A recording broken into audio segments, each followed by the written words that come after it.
오늘 우리가 함께 살펴볼 이 로마서는 바울이 로마 교회에게 편 쓴지입니다. 바울은 여러 개의 편지를 썼죠. 여러 교회를 향해서요. 그래서 그것을 모아서 바울 서신이라고 합니다. 그런데 이 바울 서신 중에 로마서가 다른 편지하고 다른 이유가 있습니다. 그 가장 중요한 차이점이 뭐냐면은 이 바울이 여러 교회를 향해서 썼을 때는 그 교회를 세웠던가 아니면 그 교회를 방문해서 뭔가 선한 영향을 끼쳤기 때문에 걱정하고 기도하면서 그 교회를 돕기 위해서 편지를 쓴 겁니다. 그런데 로마서만큼은 한 번도 바울이 로마 교회를 간 적이 없습니다. 심지어는 로마에 있는 교인들을 한 번도 만난 적이 없어요. 그런데 바울이 지금 이렇게 긴 편지를 장문으로 써 내려간 것은 무슨 뜻이냐? 일방적인 구애 편지라도 봐도 되는 것이 로마에 너무 가고 싶었고 로마 교인들을 만나고 싶었고 로마 교인들을 향해서 뭔가를 꼭 하고 싶었는데요. 그 말씀을 이 13절에 이렇게 표현을 하고 있습니다. 우리 같이 한번 읽어보겠습니다. 시작! 형제들아, 내가 여러 번 너희에게 가고자 한 것을 너희가 모르기를 원하지 아니하노니 이는 너희 중에서도 다른 이방인 중에서와 같이 열매를 맺게 하려 함이로되 지금까지 길이 막혔도다. 내가 너희 만나서 정말 열매를 맺고 싶다. 여기서 말하는 열매라는 것은 예수를 전함으로 복음을 교제함으로 나타나는 그 열매를 뜻하게 되는 것입니다. 특별히 로마 교회는 어떻게 생겨났느냐? 학자들의 추정에 따르면은 예루살렘의 오순절 그 성령 임재가 일어난 다음에 이제 사람들이 집으로 돌아갔겠죠? 그 집으로 돌아간 사람들 중에서는 로마에 사는 사람들도 있었을 겁니다.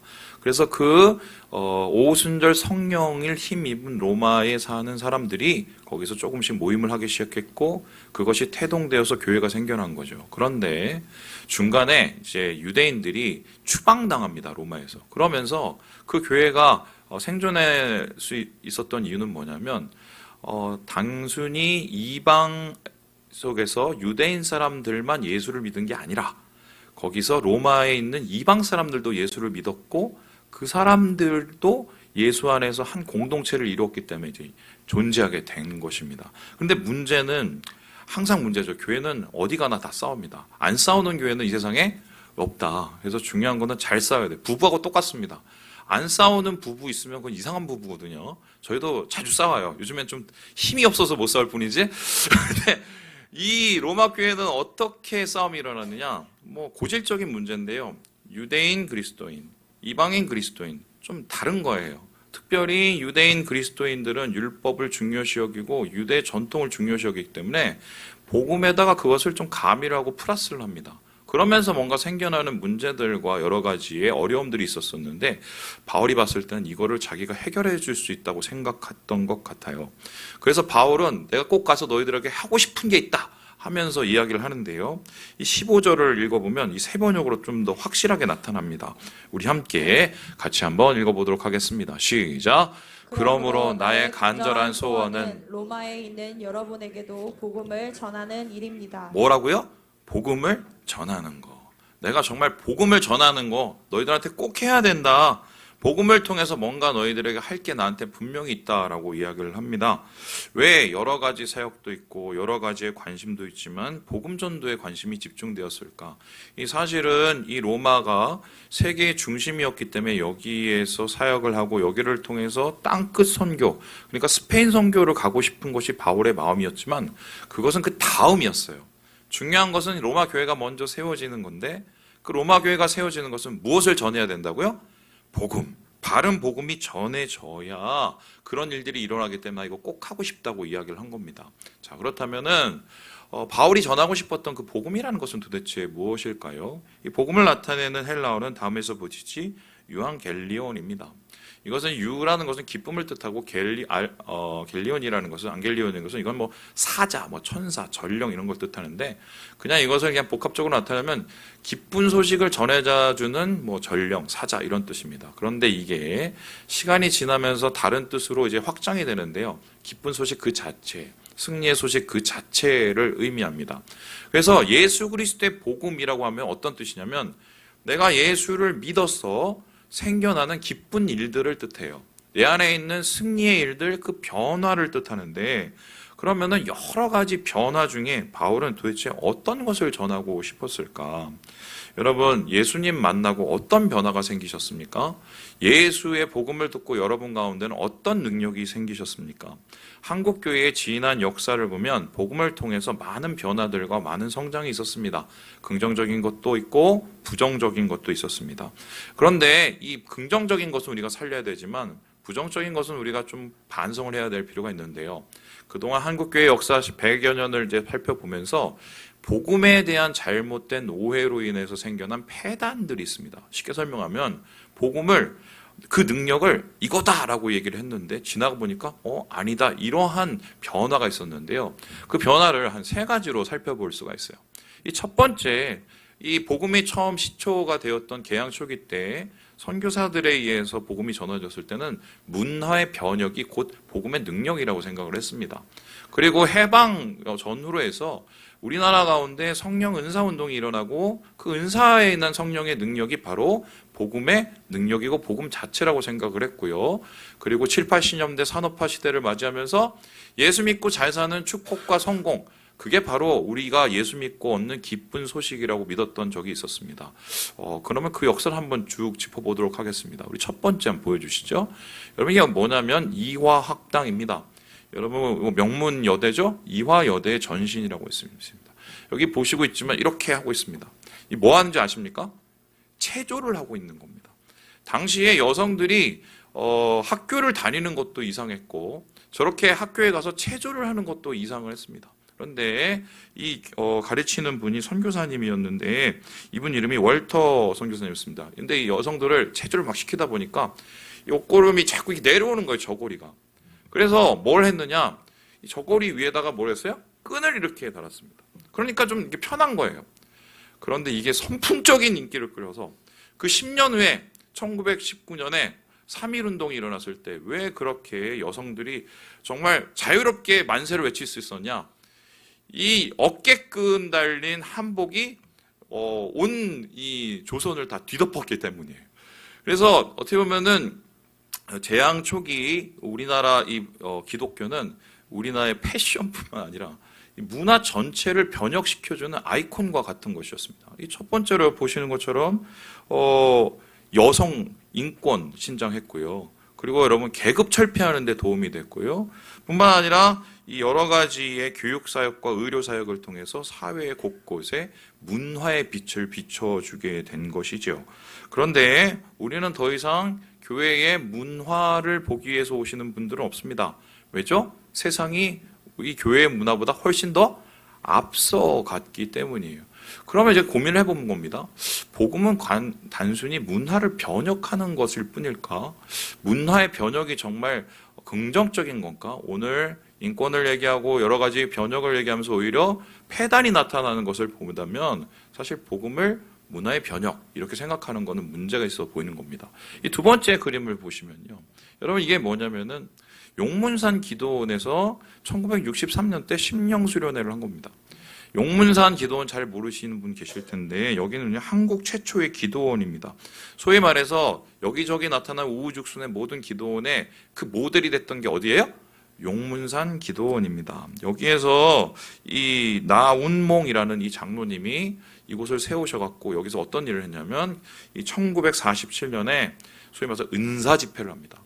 은사 집회를 하면서 어떤 일이 일어났느냐? 방언받고 여러 가지 뭐 통변, 예언, 능력 행함 이런 게 나타나고 맨 나중에 하이라이트는 뭐가 나타나냐? 신유의 역사가 이렇게 나타나게 된 겁니다. 그래서 사람들이 저렇게 벌떼처럼 모여갖고 그 하나님의 복음의 능력이 나타난다더라 이러면서 이곳에 갔었습니다. 이러한 영향들이 전국 곳곳에 퍼져서 소위 말해서 한국은 한때 정말 성령 은사주의 운동의 그 중심지였어요. 그래서 교회도 다니고 기도원도 갑니다. 기도원을 왜 갑니까? 능력 받으려고 합니다. 거기 가면은 보기도 하고 자기도 경험도 하고 그러니까 하나님이 살아계신 것 같고 그 능력으로 살아가는 것 같거든요.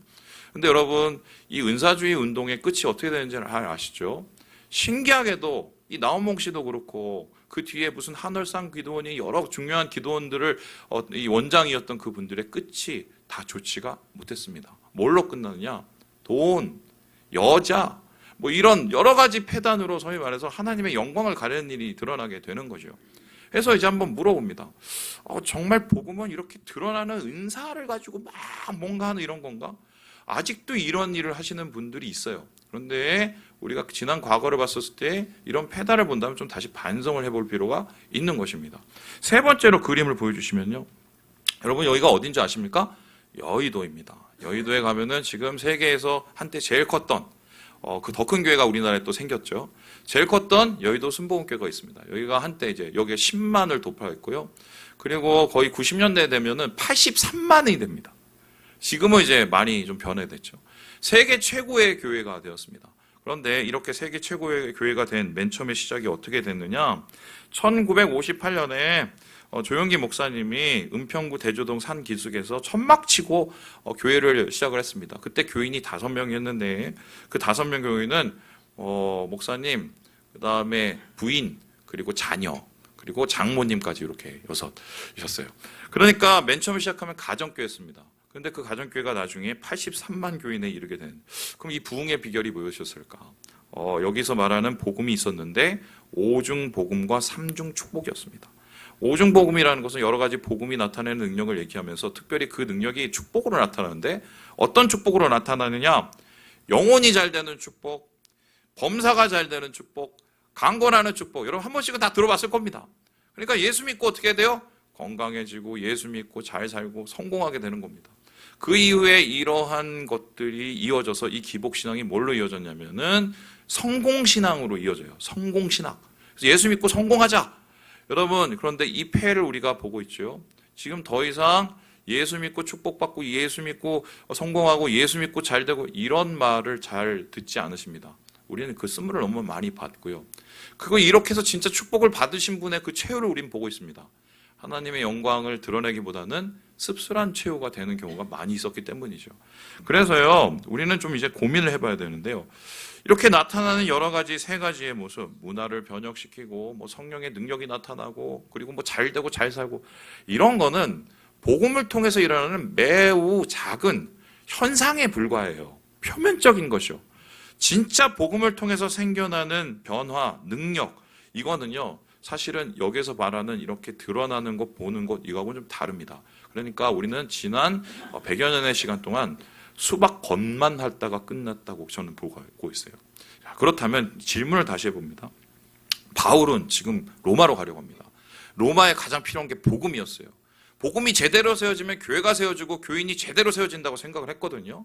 그러면 문화 변혁도 아니고 성령의 능력도 아니고 또한 이렇게 잘되고 잘 사는 이 기복도 아니면 도대체 바울이 전하려고 했던 그 복음이라는 것은 뭐냐? 오늘 요거를 살펴보려고 하는데요. 우리 16절의 말씀을 같이 한번 읽어보도록 하겠습니다. 시작. 내가 복음을 부끄러워하지 아니하노니 이 복음은 모든 믿는 자에게 구원을 주시는 하나님의 능력이 됨이라. 먼저는 유대인에게요 그리고 헬라인에게로다.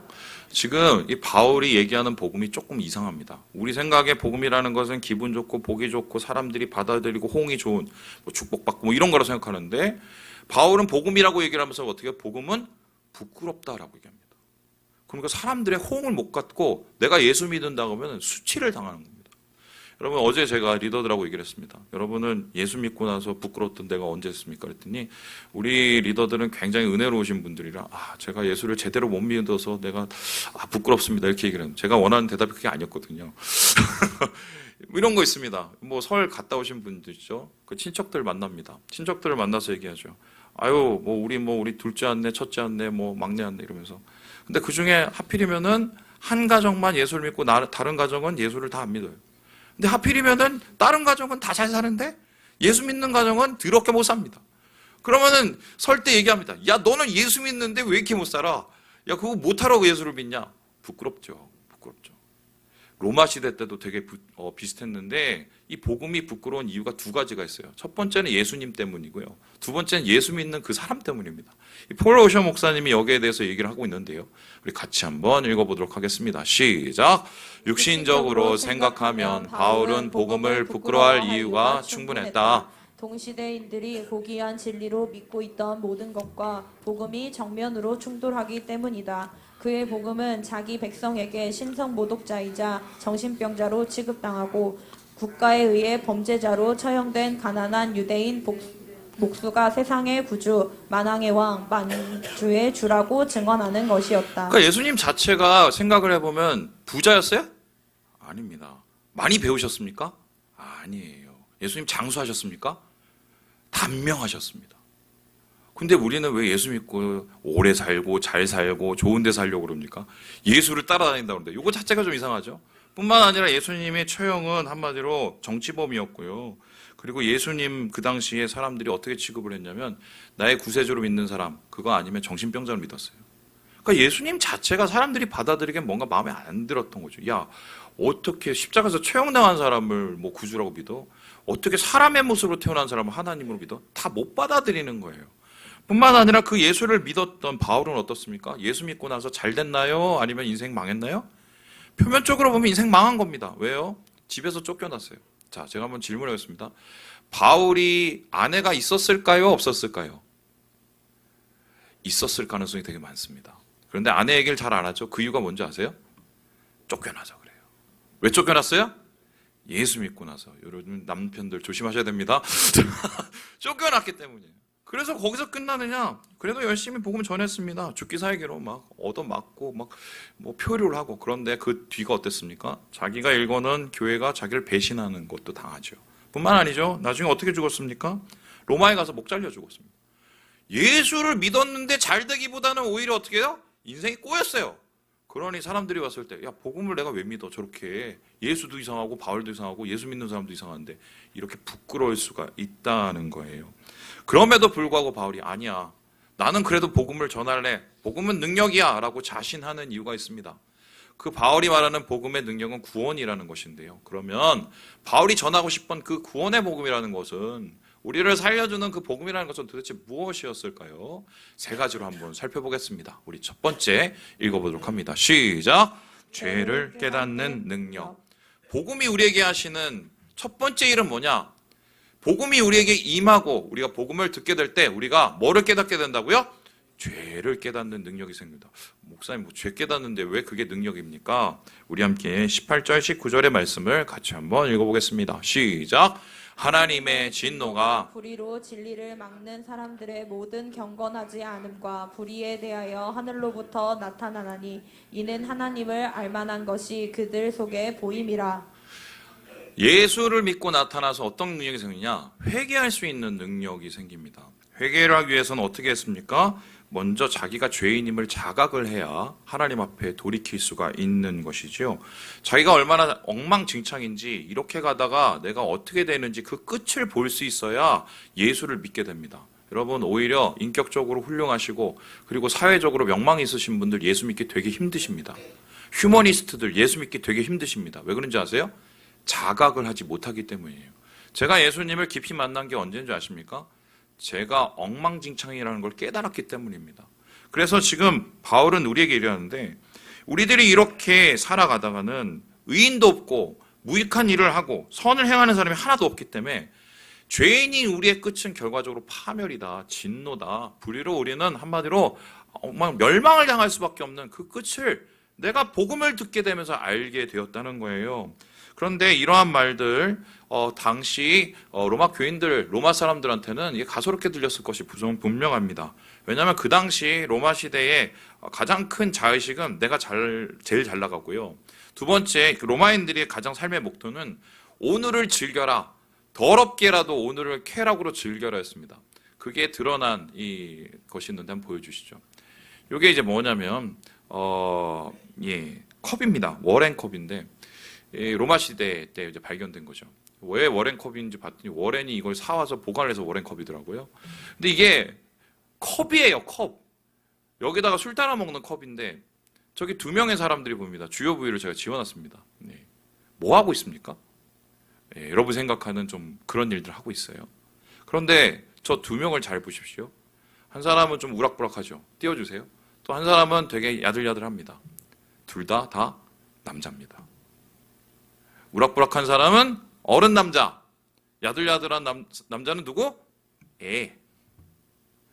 그 당시 로마 사회에서 상류층 사이에서 가장 유행하던 성문화가 뭐였냐? 나이 어린 남자애를 데리고 즐기는 거였어요. 여기에 대해서 바울이 뭐라고 그러냐면 그들의 그릇 때문에 상당한 봉을 받았다. 한마디로 자기가 부끄러운 줄도 모르고 그렇게 산다. 죄에 대한 뉘우침이 없으면 자기의 수치심을 잃어버립니다. 인간다움도 완전히 사라져버리고 파멸의 길로 다다르게 된다는 것이죠. 그래서요, 최소한 여기 오신 분들은 저는 그렇게 생각을 해요. 우리가 얼마나 엉망인지를 아시는 분만 오신 거예요. 그러니까 예수가 필요한 거 아니에요. 복음을 들을 때 내가 죄인임을 깨닫고 엉망인지를 깨달아야 예수를 요청하고 만날 수 있기 때문이죠. 그래서 바로 복음 자체는 죄를 깨닫고 회개할 수 있기 때문에 능력이라고 이야기를 합니다. 두 번째로 그렇다면 복음이 능력인 이유, 바울은 왜 말합니까? 우리 같이 한번 읽어보겠습니다. 시작! 다시 태어나는 능력. 죄를 깨달은 사람에게 그 다음에 복음은 어떤 역할을 하느냐? 우리를 다시 생명을 얻도록 태어나게 살아나도록 한다는 것입니다. 우리 함께 로마서 6장 4절의 말씀을 같이 한번 읽어보겠습니다. 시작! 그러므로 우리가 그의 죽으심과 합하여 세례를 받음으로 그와 함께 장사되었나니 이는 아버지의 영광으로 말미암아 그리스도를 죽은 자 가운데서 살리심과 같이 우리로 또한 새 생명 가운데서 행하게 하려 함이라. 새 생명으로 행하게 한다. 말 그대로 다시 태어난다. 이거를 중생이라고 합니다. 중생의 능력이 회개의 능력과 함께 복음에 임하게 됩니다. 그렇다면 뭐가 다시 태어날까? 두 가지가 다시 태어납니다. 우리의 영혼이 다시 태어납니다. 그리고 우리의 삶이 다시 태어납니다. 변화가 일어나게 되는 거죠. 복음은 예수님입니다. 예수 그리스도를 믿는 자에게 나타나는 은혜 뭡니까? 우리 가운데 영혼이 살아납니다. 영혼이 살아나는 게 뭘까요? 성령이 임하는 겁니다. 성령 하나님의 영이 임하면 그 다음에 어떤 일이 일어나느냐? 하나님과 소통을 합니다. 하나님과 소통을 하면 어떻게 됩니까? 하나님이 뭘 좋아하시는지, 뭘 싫어하시는지, 하나님 뭘 기뻐하시는지, 하나님이 뭘 행복해 하시는지를 알게 됩니다. 그리고 그게 내 기쁨이 되고 나의 삶의 이유가 되기 시작을 합니다. 그래서 예배 가운데 하나님 만납니다. 기도 가운데 하나님의 응답 얻습니다. 찬양 가운데 하나님의 감동을 얻습니다. 왜요? 우리의 영혼이 다시 태어났기 때문입니다. 이렇게 우리의 영혼이 다시 태어나면, 살아나면 그 다음에 나타나는 현상이 있습니다. 삶이 변합니다. 예전처럼 죄 그렇게 많이 짓고 못 삽니다. 예전처럼 내 욕심 부리면서 못 삽니다. 우리의 삶에 성령이 계시기 때문에 죄와 멀어지고 죄 대신 화관을, 내 마음에 막 슬픔이 일어나는데 기쁨이 내 안에 찾아오고 근심 대신 찬송을 하게 됩니다. 어제 리더분 한 분이 그러더라고요. 물어봤어요. 예수 믿고 어떤 능력이 생기셨어요? 물었더니 한 분이 그랬습니다. 제가 예전에 예수님 만났을 때 되게 막 우울하고 힘들고 어렸었는데 갑자기 기도를 하다가 여기 배에서 뭔가 확 하고 올라오더니 기쁨이 막 올라오더래요. 슬퍼야 되는데 막 기쁨이 막 올라오더래요. 뭐 이건 완전히 초자연적인 거죠. 이해가 안 되는 거죠. 근데 그것 때문에 자기가 되게 행복하게 살았다고 얘기를 하셨어요.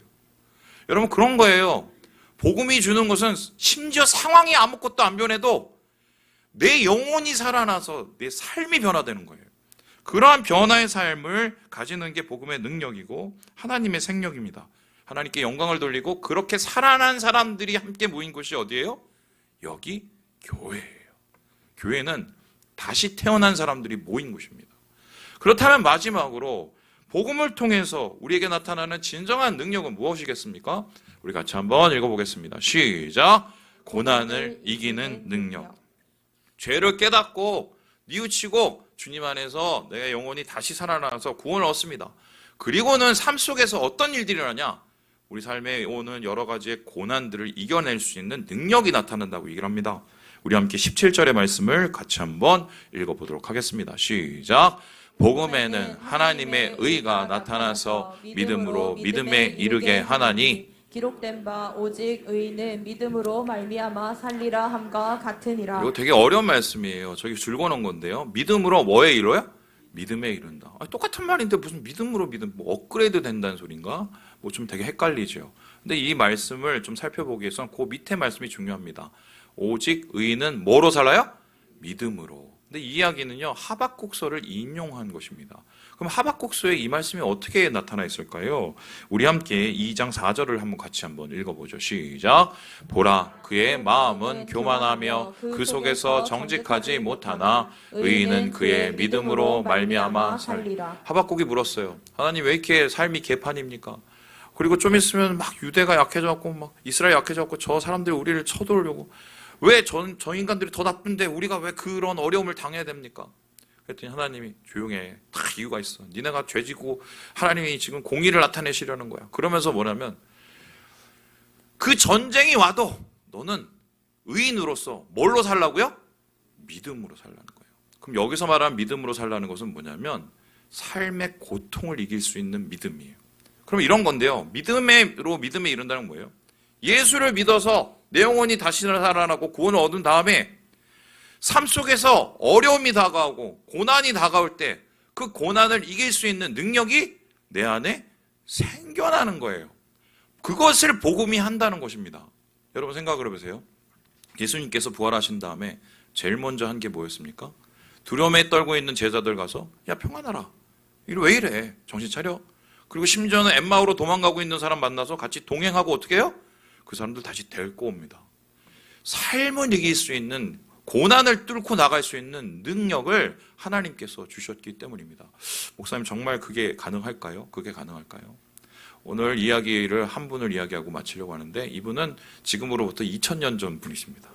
2000년 전 분을 제가 왜 얘기를 하느냐, 되게 교회사에서 중요한 인물이에요. 보여주시죠. 이분이 누구냐면은 이그나티우스라는 분입니다. 이분이 뭘로 유명하냐면 신앙으로 유명하지만 순교로 유명한 겁니다. 지금 저기 뒤에 보이는 거 보이시죠? 동그란 거 보이시죠? 혹시 저 동그란 게 뭔지 아십니까? 이탈리아 가면 꼭 가는 데입니다. 어딜까요? 콜로세움이에요. 콜로세움에서 뭘 했느냐? 검투사 경기도 했지만 예수 믿는 사람 잡아다가 맹수에 뜯어먹히는 먹잇감으로 던져주던 곳이었습니다. 왜 이런 짓을 했느냐? 이분이 이제 속사도, 그러니까 사도 요한의 제자였는데요. 시리아 안디옥 교회의 목사님이셨습니다. 그런데 이분이 예수님 복음을 전하다가 붙잡혔어요. 그리고는 이제 끌려갑니다. 거기서 이제 심판자가 물어봤어요. 야, 내 앞에서 부인하면 살려는 줄게. 난 부인 못해. 그리고는 스스로 자진해서 로마로 끌려가게 됩니다. 근데 로마로 끌려가면서 이 경로가 좀 이상했어요. 경로가. 다음 그림을 보시면요. 보여주시죠. 얘를 어떻게 돌냐. 이분을 막 이렇게 뺑글뺑글 돌립니다. 그냥 직진으로 그냥 배 타고 갈 수 있는 길을 막 이렇게 돌아갑니다. 왜 이런 일을 했느냐. 이 경로는요, 로마로 가는 시간을 늦춰서 힘들게 만들어서 이 사람 마음을 좀 이렇게 설득을 하고 마음을 변하게 해서 사람들이 변절하는 걸 보고 같이 따라서 변절하게 만들려는 의도였고요. 두 번째는 이런 곳을 지나가면서 거기도 교인들이 있었을 거 아닙니까? 그 앞에서 이 사람을 혹독하게 대우하는 걸 보면서 겁먹고 예수 안 믿게 하려고 합니다. 그리고는 심지어는 그것도 안 되니까 나중에 콜로세움에서 굶주린 사자에 뜯어먹히도록 사람들 앞에서 떼다 놓고 야, 앞으로 예수 믿으면 다 이렇게 되니까 한번 두고 봐. 이렇게 시킨 겁니다. 그런데 이그나티우스 목사님이 어떤 일을 했느냐. 끌려가는 이 도중에 편지를 씁니다. 편지를 몇 개를 쓰냐면 7개나 씁니다. 7개의 어떤 편지를 쓰느냐. 교회를 위해서, 교회를 돌보기 위해서, 교인을 위로하기 위해서, 자기 지금 걱정도 이제 코가 이게 막 석잔데 교회를 위한 편지를 7개나 써요. 그리고는 로마 교회를 향해서 자기의 앞으로의 삶에 대한 이 순교의 마음을 이렇게 밝히고 있는데요. 우리 같이 한번 제가 읽어보도록 하겠습니다. 사랑하는 로마 교회 성도들이여, 나는 기꺼이 주님을 위해 죽을 겁니다. 제발 나의 이 길을 방해하지 마십시오. 그냥 맹수들의 먹이가 되도록 버려두십시오. 이 일을 통해 나는 세상이 아닌 천국을 얻게 될 것입니다. 나는 한 알의 밀입니다. 이제 곧 맹수의 이빨에 갈리어 그리스도의 순결한 떡으로 새롭게 태어날 것입니다. 이게 오세요? 다가오세요? 이런 게 뭐냐면 구명운동을 했어요. 교인들 중에 힘 있는 사람들이. 그거 하지 말라는 거예요. 나 차라리 그냥 사자밥 되도록 내버려 두려는 거예요. 어떻게 보면 죽음의 위협, 가장 큰 인생의 고통인데 그 앞에서 너무 당당합니다. 어떻게 이럴 수 있죠? 한 가지죠. 예수님이 동행하셨고 결국 예수님이 그를 살리시고 부활하게 하신 걸 믿었기 때문입니다. 끌려갔어요. 옷이 벗겨졌어요. 사자가 저기서 옵니다. 그런데 이분이 뭘 했느냐? 자기가 지은 시를 가지고 찬송을 부르면서 하늘을 이렇게 쳐다봤대요. 사자들이 막 이렇게 오는데. 그래서 그걸 보다가 사람들이 막 야유를 하다가 이상해갖고 조용해지더래요. 그런데 신기한 게 사자들도 이상하니까 같이 조용하게 있더래요. 찬송이 딱 끝났는데 사자들이 달려와서 이분을 덮치고 모든 걸 다 뜯었어요. 그런데 마지막 순간까지 신앙의 얼굴을 놓치지 않아요. 근데 중요한 건 여기가 끝이 아니에요. 어떤 일이 일어났느냐. 트라이안 황제는 분명히 핍박을 해서 예수를 못 믿게 하려고 이렇게 겁을 주려고 했는데, 심지어 거기에 야유를 하러 오신 사람들도 어떤 일이 일어났느냐. 이상한 거예요. 어떻게 죽음 앞에서 저러지? 죽음 앞에서 저러지? 그러면서 집에 가서 그러한 호기심이 관심으로 변하고 관심이 방문이 되고 방문이 신앙이 됐습니다. 로마의 교회가 폭발적으로 늘어나는 원인이 됐어요. 이분의 순교가. 주님의 동행, 부활을 믿었기 때문입니다. 저는 우리 교인들이 정말 평안한 길을 걸어가셨으면 좋겠어요. 잘 되고 잘 살고 건강하고 좀 그랬으면 좋겠습니다. 그래야 저도 뭐라도 하나 떨어질 거 아니에요. 근데 제가 살아보니까 예수 믿는다고 꼭 그런 건 아니에요. 세상이 힘들면 우리도 힘들어집니다. 지금 힘드니까 우리도 힘든 거예요. 그러면 세상하고 세상 사람하고 우리가 다른 게 뭐예요? 이그나티우스 목사님 보세요. 고난이 와서 힘듭니다. 이깁니다. 왜요? 주님이 계시니까. 예수님이 계실까? 예수님이 나와 함께 하시고 나를 다시 살리시는 것을 믿어서 이걸로 버티는 거예요. 사람들이 어떻든 환경이 어떻든 죽을 것 같은 예수 때문에 우린 삽니다. 그게 복음이에요. 그게 복음이에요. 말씀을 마칩니다. 사랑하는 여러분, 복음은 바울의 간절한 소원이자 능력이었습니다. 바울이 말하고 했던 그 복음을 다시 한번 되새기시고 이 어려운 시기를 복음의 능력으로 이겨내시는 우리 사랑하는 우리 형제 자매들 되시길 주님의 이름으로 축원합니다. 기도하겠습니다.